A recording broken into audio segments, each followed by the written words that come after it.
Brothers Karamazov by Fyodor Dostoevsky, translated by Constance Garnett.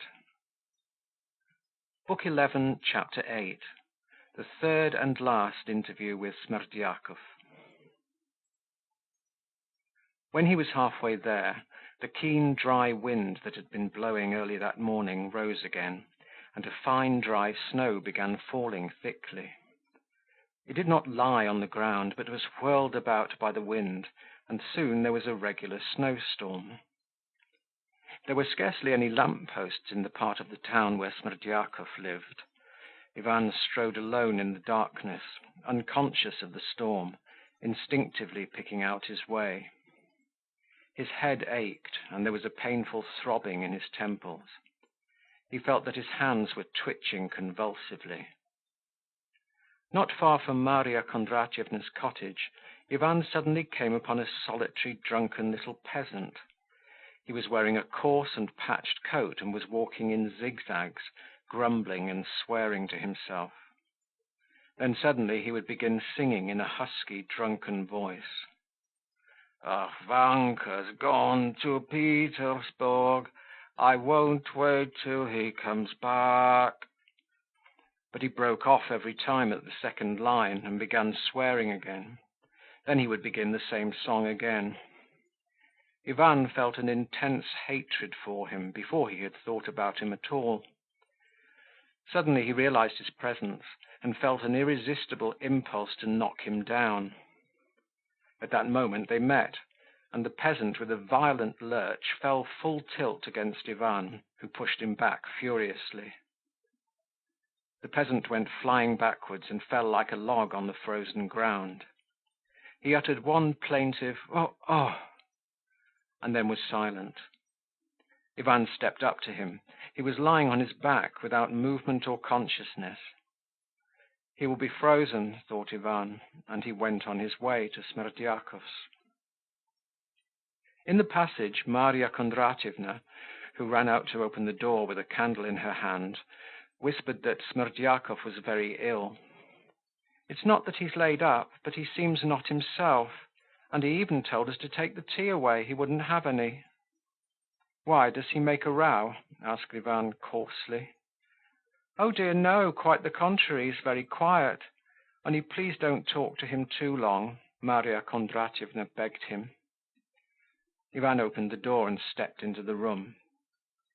It was overheated as before, but there were changes in the room. One of the benches at the side had been removed, and in its place had been put a large old mahogany leather sofa, on which a bed had been made up with fairly clean white pillows. Smerdyakov was sitting on the sofa wearing the same dressing gown. The table had been brought out in front of the sofa, so that there was hardly room to move. On the table lay a thick book in a yellow cover, but Smerdyakov was not reading it. He seemed to be sitting doing nothing. He met Ivan with a slow, silent gaze, and was apparently not at all surprised at his coming. There was a great change in his face. He was much thinner and sallower. His eyes were sunken, and there were blue marks under them. "Why, you really are ill." Ivan stopped short. "I won't keep you long. I won't even take off my coat. Where can one sit down?"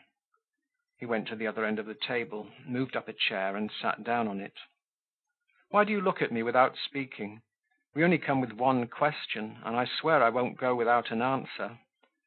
Has the young lady, Katerina Ivanovna, been with you?" Smerdyakov still remained silent, looking quietly at Ivan as before. Suddenly, with a motion of his hand, he turned his face away. "What's the matter with you?" cried Ivan. "Nothing." "What do you mean by nothing?" "Yes, she has. It's no matter to you. Let me alone." "No, I won't let you alone. Tell me, when was she here?"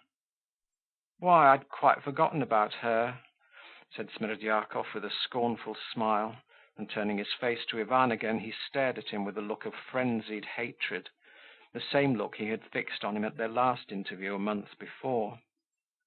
"You seem very ill yourself. Your face is sunken. You don't look like yourself," he said to Ivan. "Never mind my health. Tell me what I ask you." "But why are your eyes so yellow? The whites are quite yellow." Are you so worried?" He smiled contemptuously and suddenly laughed outright. "Listen, I've told you I won't go away without an answer," Ivan cried, intensely irritated. "Why do you keep pestering me? Why do you torment me?" said Smerdyakov with a look of suffering. "Damn it, I've nothing to do with you. Just answer my question and I'll go away." "I've no answer to give you," said Smerdyakov, looking down again. "You may be sure I'll make you answer." "Why are you so uneasy?" Smerdyakov stared at him, not simply with contempt, but almost with repulsion. "Is this because the trial begins tomorrow? Nothing will happen to you. Can't you believe that at last? Go home, go to bed and sleep in peace. Don't be afraid of anything." "I don't understand you. What have I to be afraid of tomorrow?" Ivan articulated in astonishment, and suddenly a chill breath of fear did in fact pass over his soul. Smerdyakov measured him with his eyes. "You don't understand?" he drawled reproachfully. "It's a strange thing a sensible man should care to play such a farce." Ivan looked at him speechless.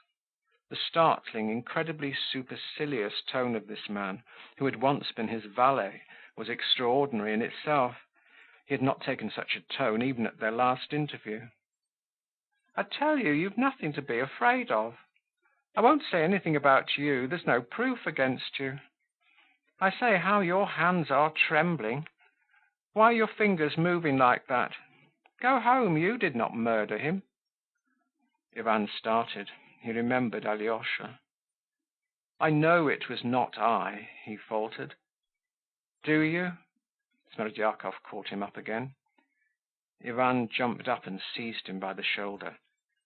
"Tell me everything, you viper! Tell me everything!"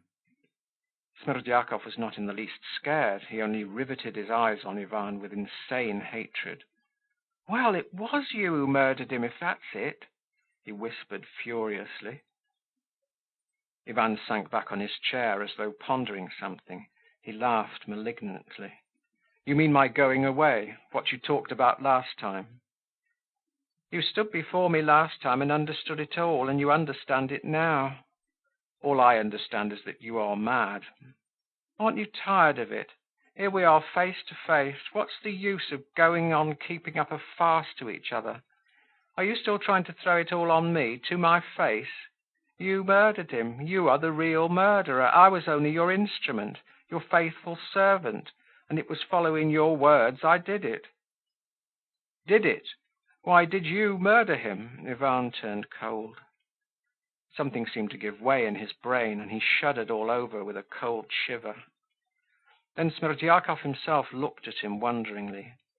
Probably the genuineness of Ivan's horror struck him. "You don't mean to say you really did not know?" he faltered mistrustfully, looking with a forced smile into his eyes. Ivan still gazed at him and seemed unable to speak. "Ach, Vanka's gone to Petersburg. I won't wait till he comes back," suddenly echoed in his head. "Do you know, I'm afraid that you are a dream, a phantom sitting before me," he muttered. "There's no phantom here, but only us two and one other. No doubt he is here, that third between us." "Who is he? Who is here? What third person?" Ivan cried in alarm, looking about him, his eyes hastily searching in every corner. "That third is God himself, Providence. He is the third beside us now. Only don't look for him, you won't find him." "It's a lie that you killed him," Ivan cried madly. "You are mad, or teasing me again." Smerdyakov, as before, watched him curiously, with no sign of fear. He could still scarcely get over his incredulity. He still fancied that Ivan knew everything and was trying to throw it all on him to his face. "Wait a minute," he said at last in a weak voice, and suddenly bringing up his left leg from under the table, he began turning up his trouser leg. He was wearing long white stockings and slippers. Slowly he took off his garter and fumbled to the bottom of his stocking. Ivan gazed at him and suddenly shuddered in a paroxysm of terror. "He's mad!" he cried, and rapidly jumping up, he drew back, so that he knocked his back against the wall and stood up against it, stiff and straight. He looked with insane terror at Smerdyakov, who, entirely unaffected by his terror, continued fumbling in his stocking, as though he were making an effort to get hold of something with his fingers and pull it out. At last he got hold of it and began pulling it out. Ivan saw that it was a piece of paper, or perhaps a roll of papers. Smerdyakov pulled it out and laid it on the table. "Here," he said quietly. "What is it?" asked Ivan, trembling. "Kindly look at it," Smerdyakov answered, still in the same low tone. Ivan stepped up to the table, took up the roll of paper and began unfolding it, but suddenly drew back his fingers as though from contact with a loathsome reptile. "Your hands keep twitching," observed Smerdyakov, and he deliberately unfolded the bundle himself. Under the wrapper were 3 packets of 100-ruble notes. "They're all here, all the 3,000 rubles. You need not count them. Take them," Smerdyakov suggested to Ivan, nodding at the notes. Ivan sank back in his chair. He was as white as a handkerchief. "You frightened me with your stocking," he said with a strange grin. "Can you really not have known till now?" Smerdyakov asked once more. "No, I did not know. I kept thinking of Dmitri. Brother, brother, ah!" He suddenly clutched his head in both hands. "Listen, did you kill him alone? With my brother's help or without?" "It was only with you, with your help I killed him, and Dmitri Fyodorovitch is quite innocent." All right, talk about me later. Why do I keep on trembling? I can't speak properly." "You were bold enough then. You said everything was lawful. And how frightened you are now," Smerdyakov muttered in surprise. "Won't you have some lemonade? I'll ask for some at once. It's very refreshing. Only I must hide this first." And again he motioned at the notes. He was just going to get up and call at the door to Maria Kondratyevna to make some lemonade and bring it them, but looking for something to cover up the notes that she might not see them, he first took out his handkerchief, and as it turned out to be very dirty, took up the big yellow book that Ivan had noticed at first lying on the table, and put it over the notes. The book was The Sayings of the Holy Father Isaac the Syrian. Ivan read it mechanically. "I won't have any lemonade," he said. "Talk of me later. Sit down and tell me how you did it. Tell me all about it." "You'd better take off your greatcoat or you'll be too hot." Ivan, as though he'd only just thought of it, took off his coat, and without getting up from his chair, threw it on the bench. "Speak, please, speak." He seemed calmer. He waited, feeling sure that Smerdyakov would tell him all about it. "How was it done?" sighed Smerdyakov. "It was done in a most natural way, following your very words." "Of my words later," Ivan broke in again, apparently with complete self-possession, firmly uttering his words, and not shouting as before. "Only tell me in detail how you did it. Everything as it happened. Don't forget anything. The details, above everything, the details, I beg you." "You'd gone away, then I fell into the cellar." "In a fit or in a sham one?" "A sham one, naturally. I shammed it all. I went quietly down the steps to the very bottom and lay down quietly, and as I lay down I gave a scream and struggled till they carried me out." "Stay, and were you shamming all along, afterwards, and in the hospital?" "No, not at all. Next day in the morning, before they took me to the hospital, I had a real attack, and a more violent one than I've had for years. For 2 days I was quite unconscious." All right, go on." "They laid me on the bed. I knew I'd be the other side of the partition, for whenever I was ill, Marfa Ignatyevna used to put me there, near them. She's always been very kind to me, from my birth up. At night I moaned, but quietly. I kept expecting Dmitri Fyodorovitch to come." "Expecting him to come to you?" "Not to me. I expected him to come into the house, for I had no doubt he'd come that night, for being without me and getting no news, he'd be sure to come and climb over the fence as he used to, and do something. And if he hadn't come, then nothing would have happened. I should never have brought myself to it without him. All right, speak more intelligibly, don't hurry. Above all, don't leave anything out. I expected him to kill Fyodor Pavlovitch. I thought that was certain, for I'd prepared him for it during the last few days. He knew about the knocks, that was the chief thing. With his suspiciousness and the fury which had been growing in him all those days, he was bound to get into the house by means of those taps. That was inevitable, so I was expecting him. Stay, Ivan interrupted. If he had killed him, he would have taken the money and carried it away. You must have considered that. What would you have got by it afterwards? I don't see. But he would never have found the money. That was only what I told him, that the money was under the mattress, but that wasn't true. It had been lying in a box. And afterwards I suggested to Fyodor Pavlovitch, as I was the only person he trusted, to hide the envelope with the notes in the corner behind the icons, for no one would have guessed that place, especially if they came in a hurry. So that's where the envelope lay, in the corner behind the icons. It would have been absurd to keep it under the mattress. The box, anyway, could be locked. But all believe it was under the mattress. A stupid thing to believe. So if Dmitri Fyodorovitch had committed the murder, finding nothing, he would have either run away in a hurry, afraid of every sound, as always happens with murderers, or he would have been arrested. So I could always have clambered up to the icons and have taken the money next morning, or even that night, and it would have all been put down to Dmitri Fyodorovitch. I could reckon upon that. But what if he did not kill him, but only knocked him down? If he did not kill him, of course, I would not have ventured to take the money, and nothing would have happened. But I calculated that he would beat him senseless, and I should have time to take it then, and then I'd make out to Fyodor Pavlovitch that it was no one but Dmitri Fyodorovitch who had taken the money after beating him. Stop, I'm getting mixed.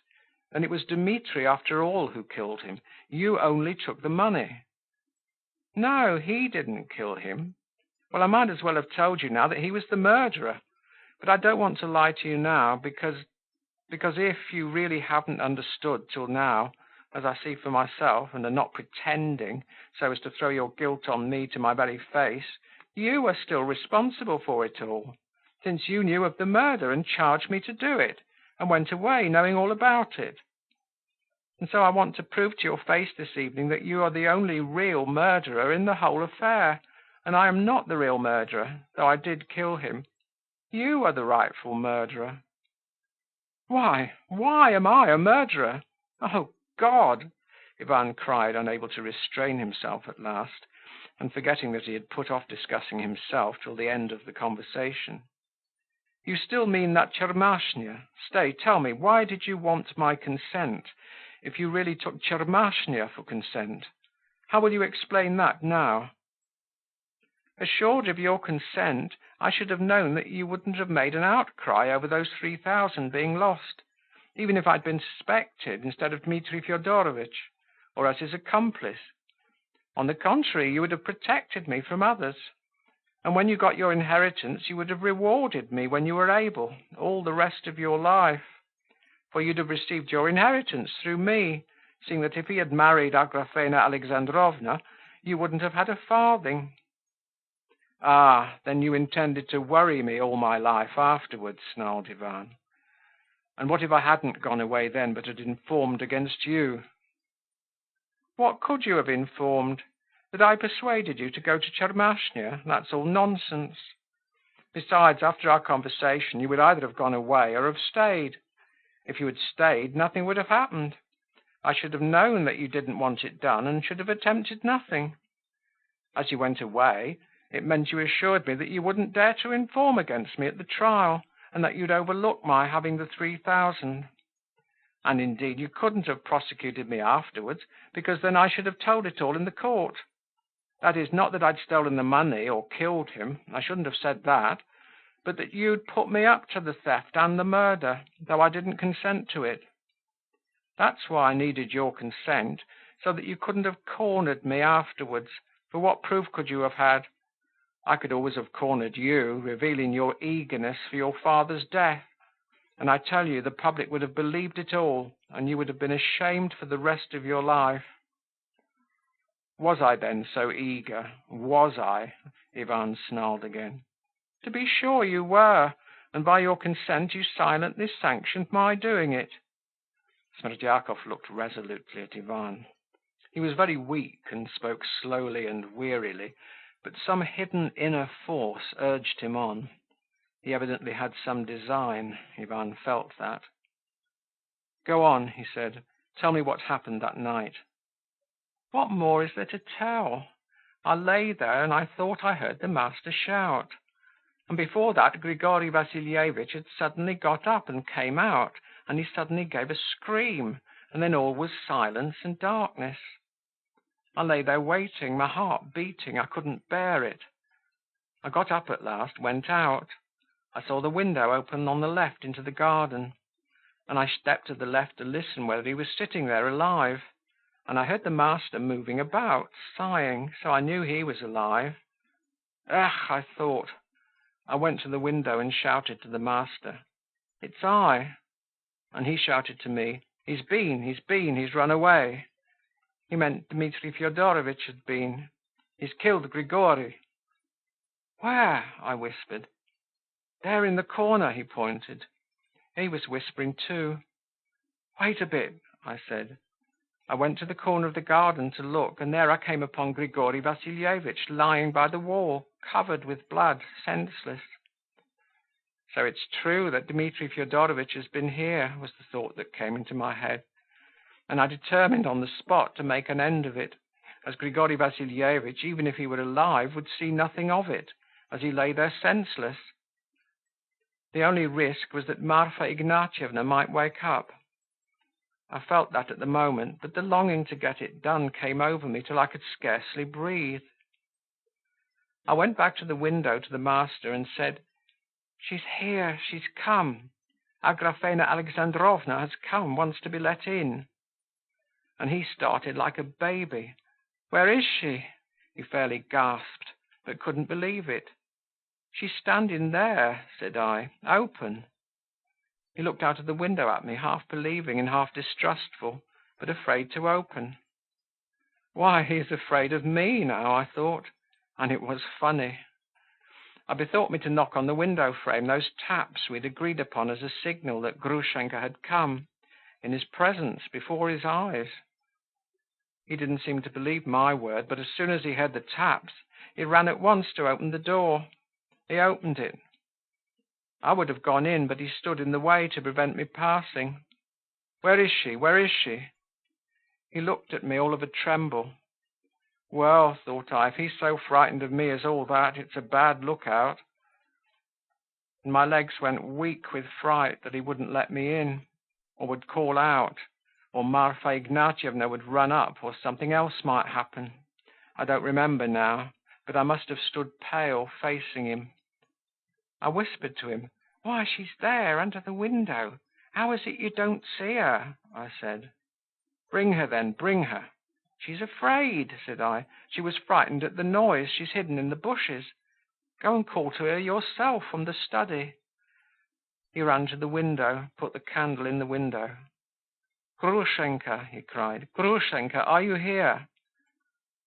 Though he cried that, he didn't want to lean out of the window.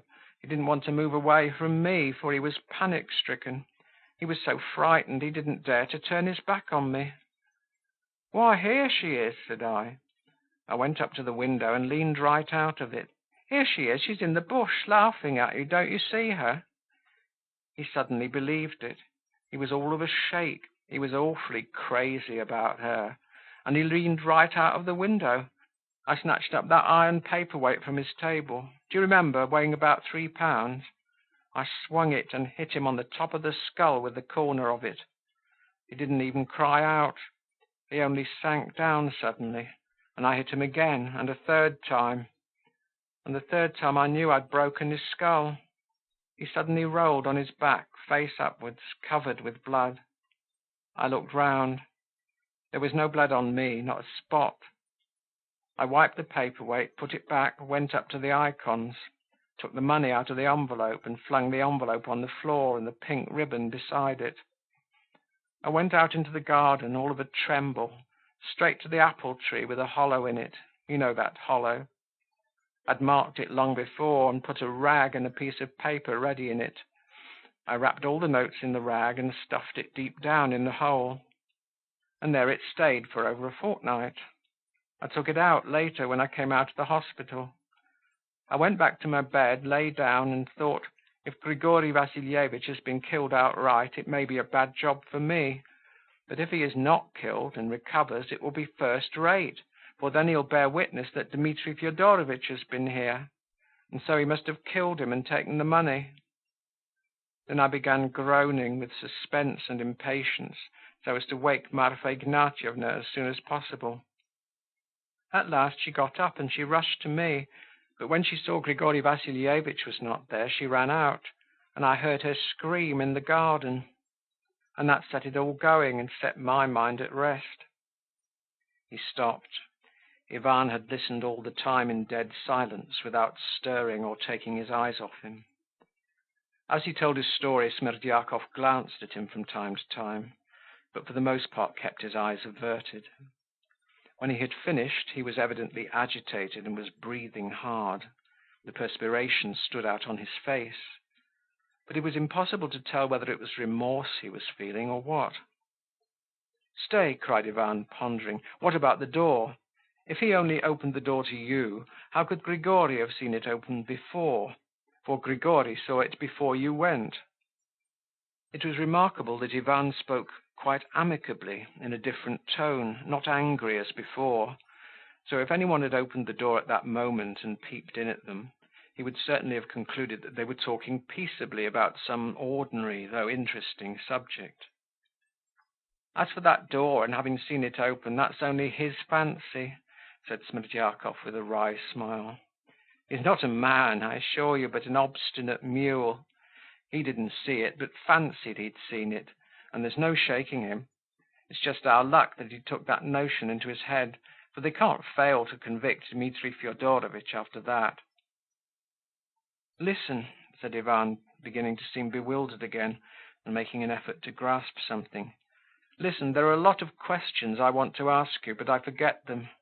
I keep forgetting and getting mixed up. Yes, tell me this at least. Why did you open the envelope and leave it there on the floor? Why didn't you simply carry off the envelope?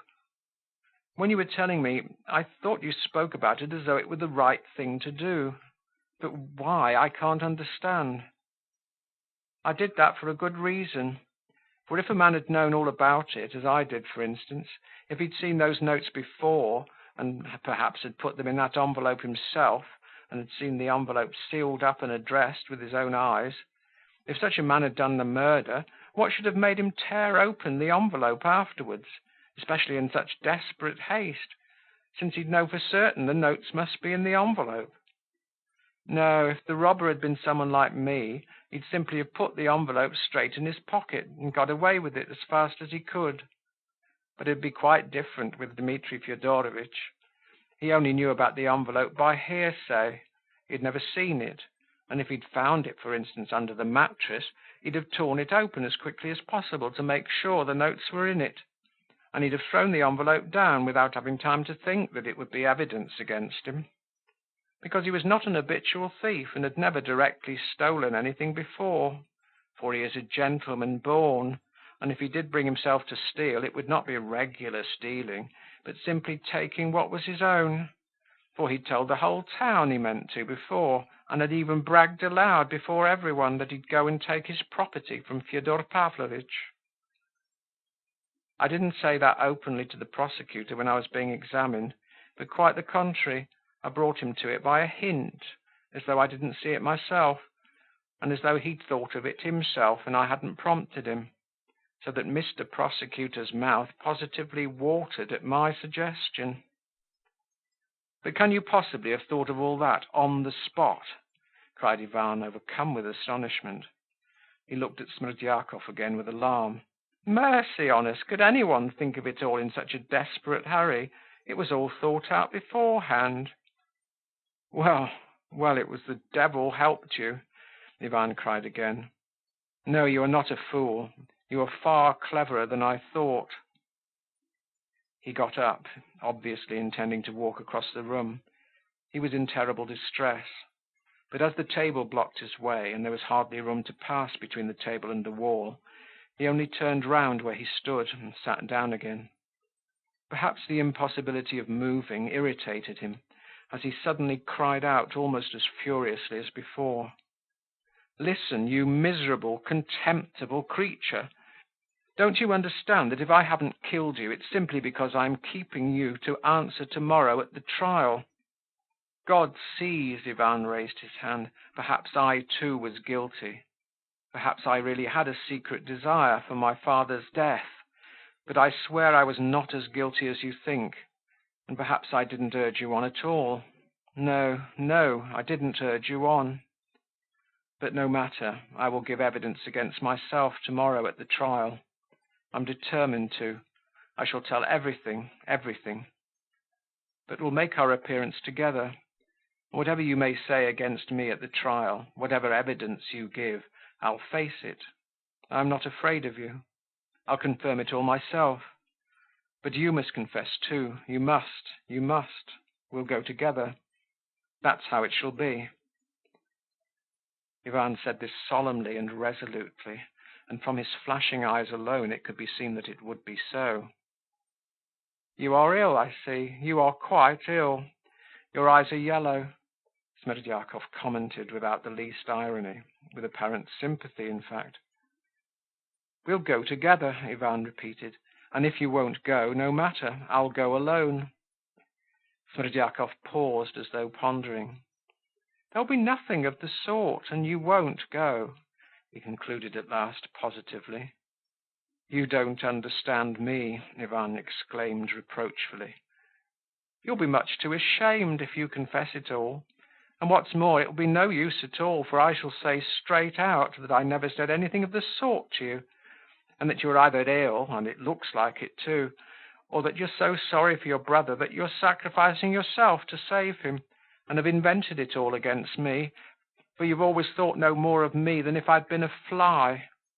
And who will believe you? And what single proof have you got? Listen, you showed me those notes just now to convince me." Smerdyakov lifted the book off the notes and laid it on one side. "Take that money away with you," Smerdyakov sighed. "Of course I shall take it, but why do you give it to me if you committed the murder for the sake of it?" Ivan looked at him with great surprise. "I don't want it," Smerdyakov articulated in a shaking voice, with a gesture of refusal. "I did have an idea of beginning a new life with that money in Moscow, or better still, abroad. I did dream of it, chiefly because all things are lawful. That was quite right what you taught me, for you talked a lot to me about that. For if there's no everlasting God, there's no such thing as virtue, and there's no need of it. You were right there. That's how I looked at it." "Did you come to that of yourself?" asked Ivan with a wry smile. "With your guidance. And now I suppose you believe in God, since you are giving me back the money." "No, I don't believe," whispered Smerdyakov. "Then why are you giving it back?" "Leave off, that's enough." Smerdyakov waved his hand again. "You used to say yourself that everything was lawful, so now why are you so upset too? You even want to go and give evidence against yourself. Only there'll be nothing of the sort. You won't go to give evidence," Smerdyakov decided with conviction. "You'll see," said Ivan. "It isn't possible. You're very clever. You're fond of money, I know that. You like to be respected too, for you're very proud. You're far too fond of female charms too, and you mind most of all about living in undisturbed comfort without having to depend on anyone. That's what you care most about. You won't want to spoil your life forever by taking such a disgrace on yourself. You're like Fyodor Pavlovitch. You're more like him than any of his children. You've the same soul as he had." "You're not a fool," said Ivan, seeming struck. The blood rushed to his face. "You are serious now," he observed, looking suddenly at Smerdyakov with a different expression. "It was your pride that made you think I was a fool. Take the money." Ivan took the 3 rolls of notes and put them in his pocket without wrapping them in anything. "I shall show them at the court tomorrow," he said. "Nobody will believe you, as you've plenty of money of your own. You may simply have taken it out of your cash box and brought it to the court." Ivan rose from his seat. "I repeat," he said, "the only reason I haven't killed you is that I need you for tomorrow. Remember that. Don't forget it." "Well, kill me now," Smerdyakov said, all at once looking strangely at Ivan. "You won't dare do that even," he added with a bitter smile. "You won't dare to do anything, you who used to be so bold." "Till tomorrow," cried Ivan, and moved to go out. "Stay a moment. Show me those notes again." Ivan took out the notes and showed them to him. Smerdyakov looked at them for 10 seconds. "Well, you can go," he said with a wave of his hand. "Ivan Fyodorovitch," he called after him again. "What do you want?" Ivan turned without stopping. "Goodbye." "Till tomorrow," Ivan cried again, and he walked out of the cottage. The snowstorm was still raging. He walked the first few steps boldly, but suddenly began staggering. "It's something physical," he thought with a grin. Something like joy was springing up in his heart. He was conscious of unbounded resolution. He would make an end of the wavering that had so tortured him of late.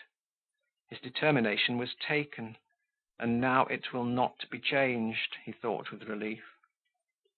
At that moment he stumbled against something and almost fell down. Stopping short, he made out at his feet the peasant he had knocked down, still lying senseless and motionless. The snow had almost covered his face.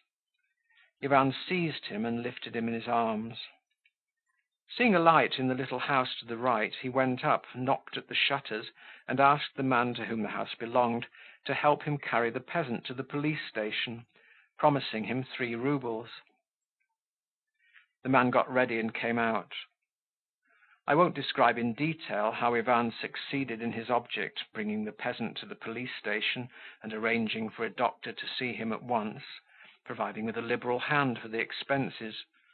I will only say that the business took a whole hour, but Ivan was well content with it. His mind wandered and worked incessantly. If I had not taken my decision so firmly for tomorrow, he reflected with satisfaction, I should not have stayed a whole hour to look after the peasant, but should have passed by without caring about his being frozen. I am quite capable of watching myself, by the way, he thought at the same instant, with still greater satisfaction, although they have decided that I am going out of my mind. Just as he reached his own house, he stopped short, asking himself suddenly, hadn't he better go at once to the prosecutor and tell him everything? He decided the question by turning back to the house. "Everything together tomorrow," he whispered to himself. And strange to say, almost all his gladness and self-satisfaction passed in one instant. As he entered his own room, he felt something like a touch of ice on his heart, like a recollection, or more exactly, a reminder of something agonizing and revolting that was in that room now, at that moment, and had been there before. He sank wearily on his sofa. The old woman brought him a samovar. He made tea, but did not touch it. He sat on the sofa and felt giddy. He felt that he was ill and helpless. He was beginning to drop asleep, but got up uneasily and walked across the room to shake off his drowsiness. At moments he fancied he was delirious, but it was not illness that he thought of most. Sitting down again, he began looking round, as though searching for something. This happened several times.